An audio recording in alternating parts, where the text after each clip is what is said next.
सुप्रभात बच्चों, मैं आपकी हिंदी और संस्कृत विषय की अध्यापिका। बच्चों, आज हम गुलमोहर हिंदी व्याकरण पुस्तक का पाठ 1 व 2 का सार पढ़ेंगे। बच्चों, पाठ 1 है भाषा, लिपि और व्याकरण व पाठ 2 है वर्ण विचार। बच्चों, आज हम इन दोनों का सार करेंगे। देखिए बच्चों, भाषा किसे कहते हैं, लिपि किसे कहते हैं और व्याकरण किसे कहते हैं, हमने पाठ 1 में सीखा। और पाठ 2 में हमने वर्ण किसे कहते हैं, वर्ण के कितने भेद हैं और वर्णों के भेदों की परिभाषा। बच्चों, आज हम इसका सार करेंगे। देखिए बच्चों, भाषा शब्द भाष धातु से बना है। इसका अर्थ है बोलना। मनुष्य जिन ध्वनियों को बोलकर अपनी बात कहता है उसे भाषा कहते हैं।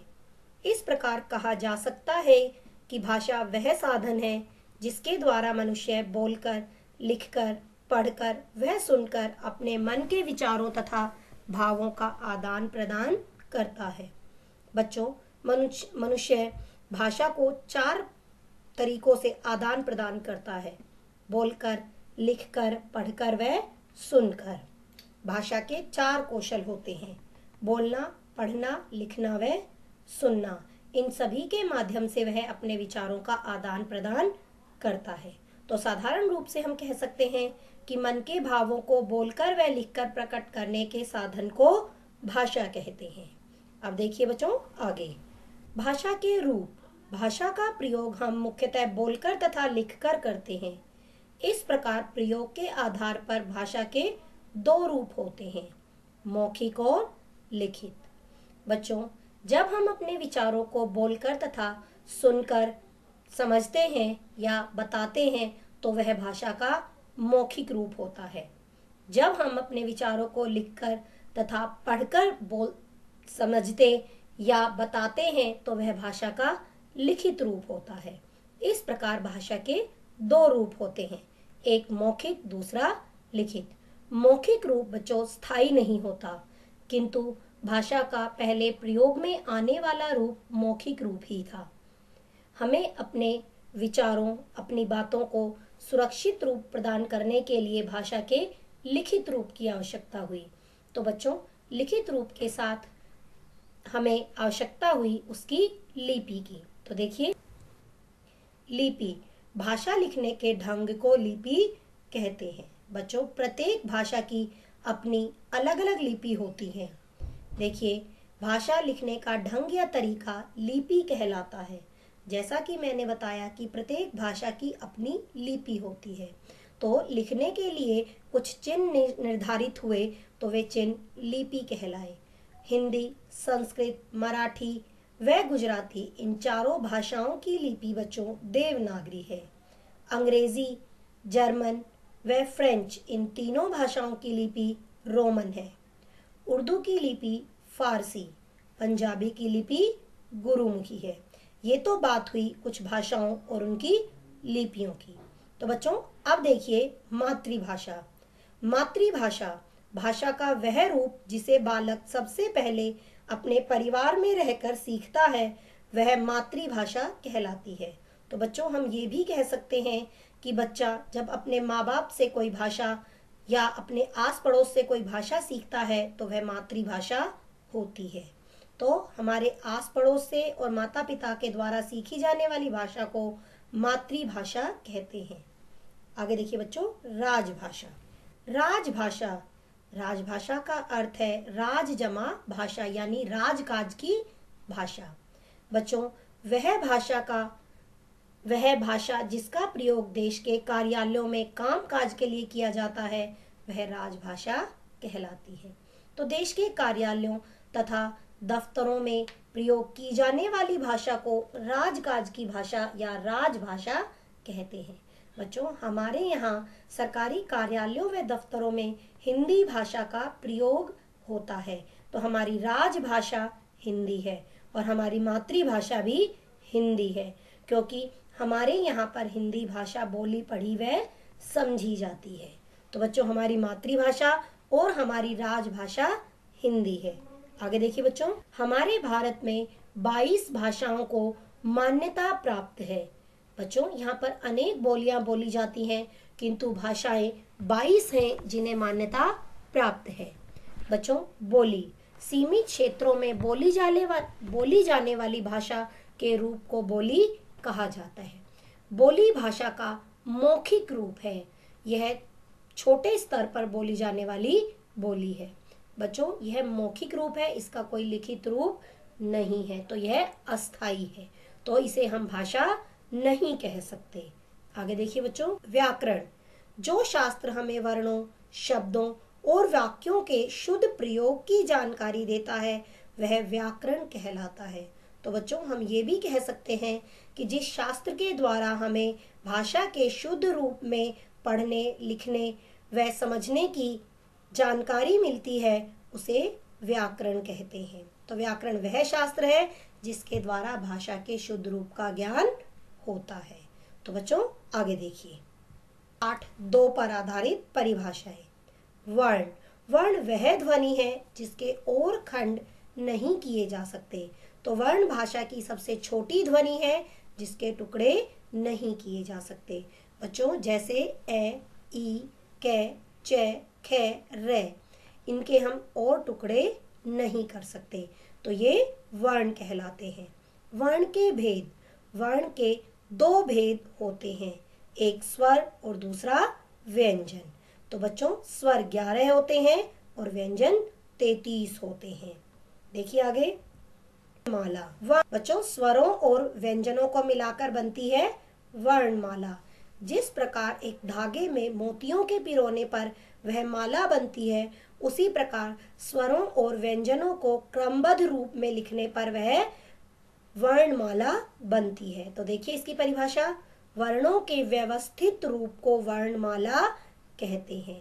प्रत्येक भाषा की बच्चों अपनी वर्णमाला होती है।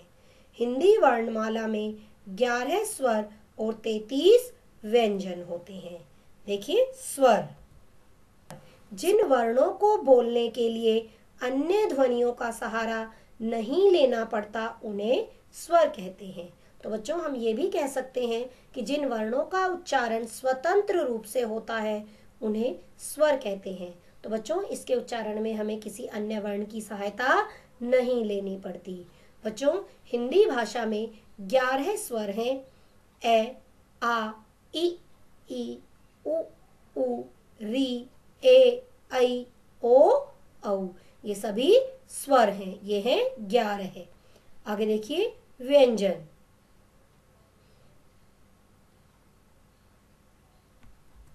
व्यंजन से पहले हम स्वर के भेद पढ़ते हैं। स्वर के भेद, स्वर के 3 भेद है, ह्रस्व स्वर, दीर्घ स्वर, प्लुत स्वर। अभी मैंने आपको 11 स्वर बताए। बच्चों, इन 11 स्वरों को 3 आधारों पर बांटा गया है। ह्रस्व स्वर, जिन स्वरों का उच्चारण सबसे कम समय में होता है उन्हें ह्रस्व स्वर कहते हैं। ए, ई, उ, री, ये चारों ह्रस्व स्वर हैं। और जिन स्वरों का उच्चारण ह्रस्व स्वर से दुगने समय में होता है उन्हें दीर्घ स्वर कहते हैं। देखिए, दीर्घ स्वर आ, ई, उ, ए, ऐ, ओ, औ। बच्चों, ये कुल 7 होते हैं। प्लुत स्वर, प्लुत स्वर बच्चों संस्कृत भाषा में प्रयुक्त होते हैं।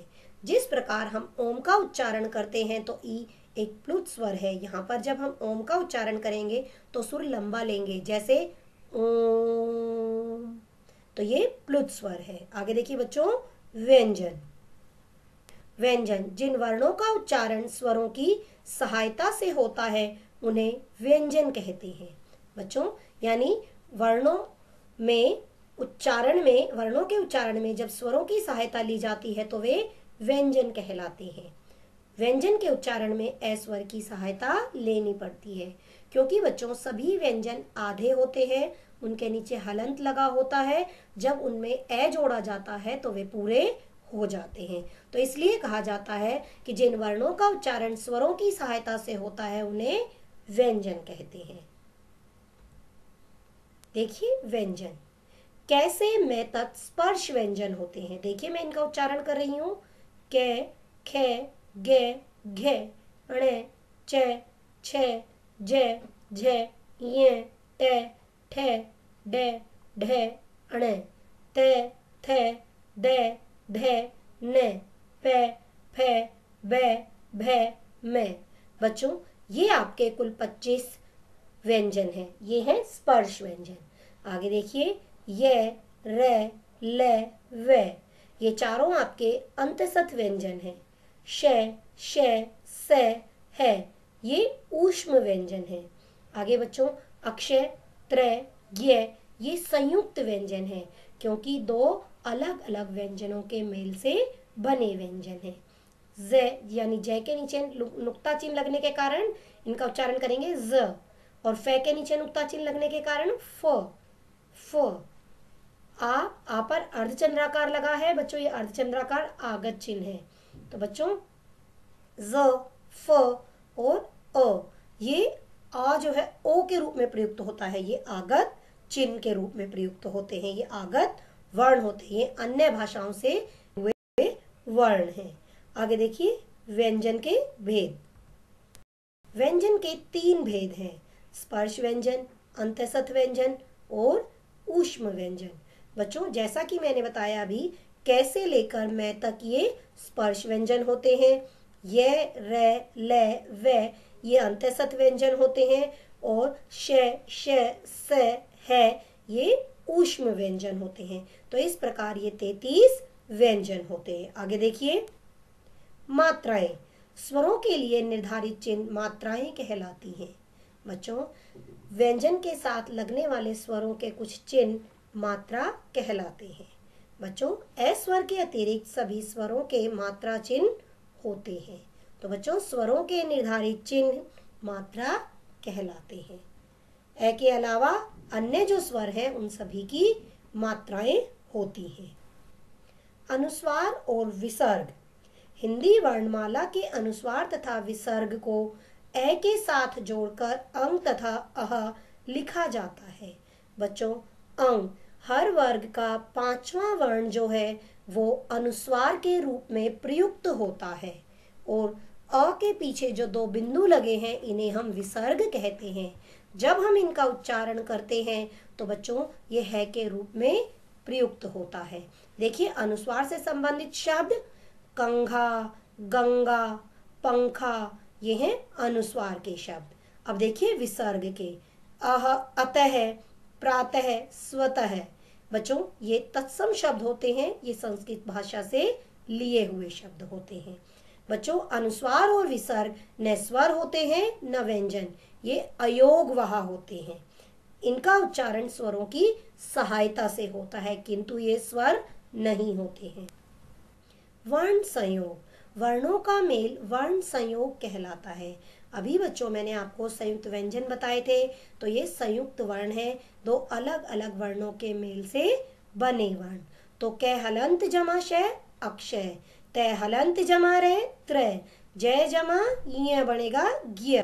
तो बच्चों ये हैं संयुक्त वर्ण, 2 अलग अलग वर्णों के मेल से बने वर्ण। वर्ण विच्छेद, वर्ण विच्छेद यानी वर्णों को अलग अलग करना। किसी शब्द को अलग अलग लिखने की प्रक्रिया को वर्ण विच्छेद कहते हैं। तो बच्चों हम ये भी कह सकते हैं कि शब्द के प्रत्येक वर्ण को अलग अलग करके लिखना वर्ण विच्छेद कहलाता है। तो बच्चों प्रत्येक वर्ण को जब हम अलग करके लिखते हैं तो वर्ण विच्छेद हो जाता है। अब देखिए वर्ण विच्छेद। भवन, जैसा कि मैंने आपको पहले भी बताया कि जो अमात्रिक शब्द होते हैं जिनमें कोई मात्रा नहीं होती, वहां व्यंजन को पूरा करने के लिए ए लगाया जाता है, और जहां व्यंजन के साथ मात्रा लगी होती है वहां वह स्वर लगाया जाता है जिसकी मात्रा होती है। और जहां संयुक्त वर्ण का प्रयोग वर्ण विच्छेद में होता है तो उन संयुक्त वर्णों को पहले अलग अलग किया जाता है। तो देखिए मैं पहले भी बता चुकी हूँ, भवन भय हलंत जमा ए, वे हलंत जमा ए, ने हलंत जमा ए। बादल बे हलंत जमा आ, दे हलंत जमा ए, ले हलंत जमा ए।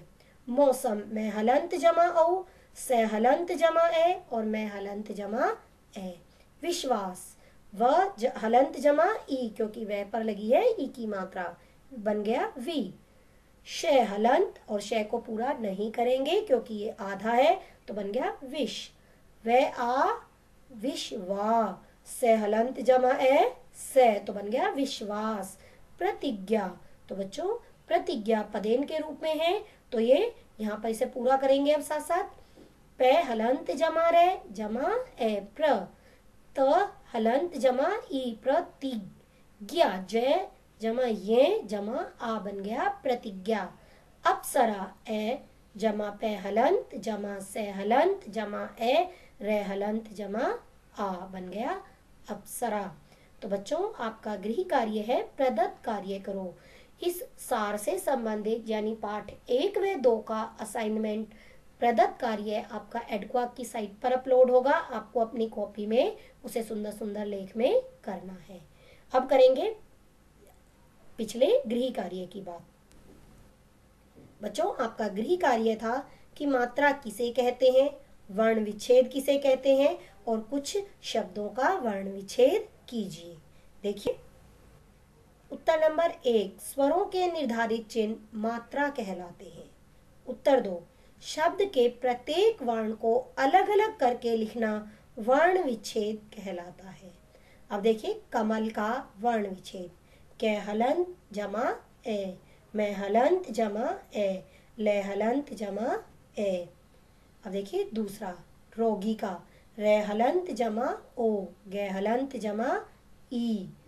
फिर है परीक्षा का, पे हलंत जमा ए, जमा रे हलंत जमा ई, जमा के हलंत जमा शे।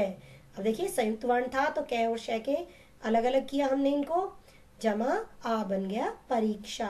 गाजर, गे हलंत जमा आ, जय हलंत जमा ए, रे हलंत जमा ए। विद्वान, वे हलंत जमा ई, दे हलंत जमा वे, हलंत जमा आ, वे आधा है तो इसलिए हम आधा ही प्रयोग करेंगे। विद दे आधा है तो दे आधा प्रयोग करेंगे, और वे के बाद आ की मात्रा है तो वे हलंत जमा आ, ने हलंत जमा ए। फिर है किताब, के हलंत जमा ई, ते हलंत जमा आ, बे हलंत जमा ए। बच्चों उम्मीद करती हूँ आज आपको अपने इस पिछले गृह कार्य को अच्छी तरह से समझ लिया होगा। धन्यवाद बच्चों। अब मिलते हैं आपको अपने अगले व्याख्यान में।